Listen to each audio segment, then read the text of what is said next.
के पिता धन्यवाद करते हैं इस सुंदर समय के लिए जो आपने बाइबल अध्ययन करने को हमें दिया। परमेश्वर होने दे जितने लोग इस बाइबल अध्ययन में हिस्सा ले रहे हैं, सुन रहे हैं, प्रभु कर्मानुसार उनको बड़ी ब्लेसिंग दे, आशीष कर पिता। सारी आदर में आपको मिले यीशु नाम से मांगते हैं, आमीन।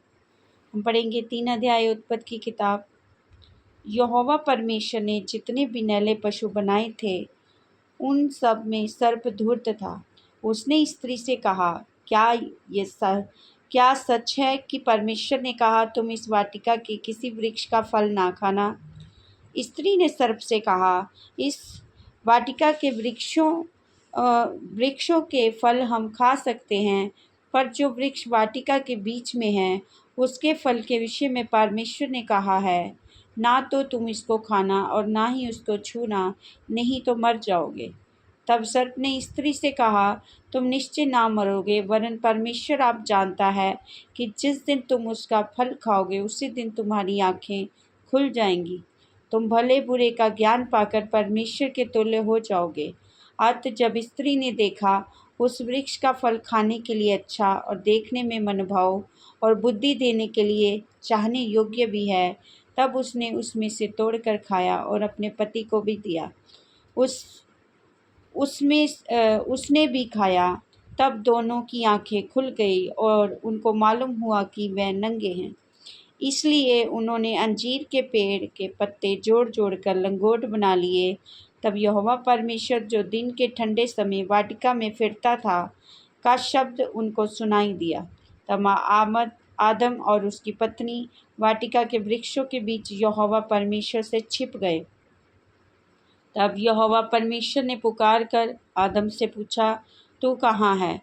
उसने कहा, मैं तेरा शब्द बारी में सुनकर डर गया, क्योंकि मैं नंगा था, इसलिए छिप गया।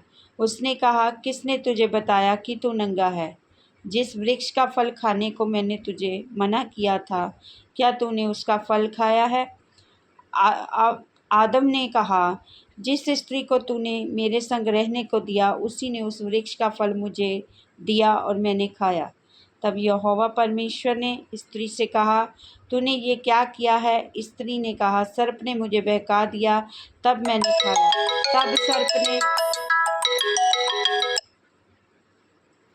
तब यहोवा परमेश्वर ने सर्प से कहा, तूने जो ये किया इसलिए तू सब घरेलू पशुओं, सब विनैले पशुओं से अधिक शापित है।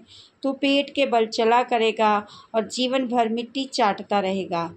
और मैं तेरे और इस स्त्री के बीच में, तेरे वंश और इसके वंश के बीच में बैर उत्पन्न करूँगा।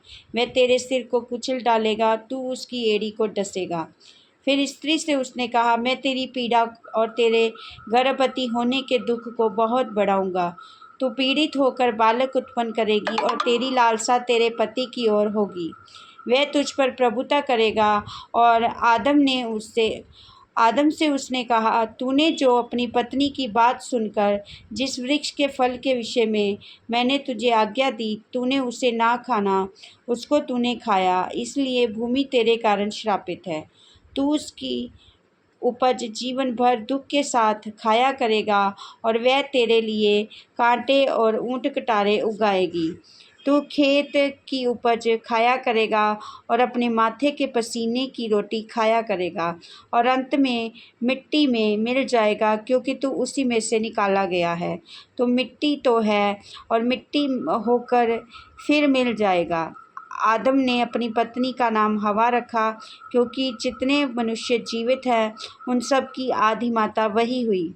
और यहोवा परमेश्वर ने आदम और उसकी पत्नी के लिए चमड़े के अंगरखे बनवाकर उनको पहना दिए।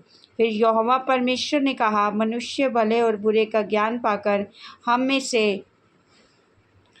में से एक के समान हो गया है, इसलिए अब ऐसा ना हो कि वह हाथ बढ़ाकर जीवन के वृक्ष का फल भी तोड़ के खा ले और सदा जीवित रहे।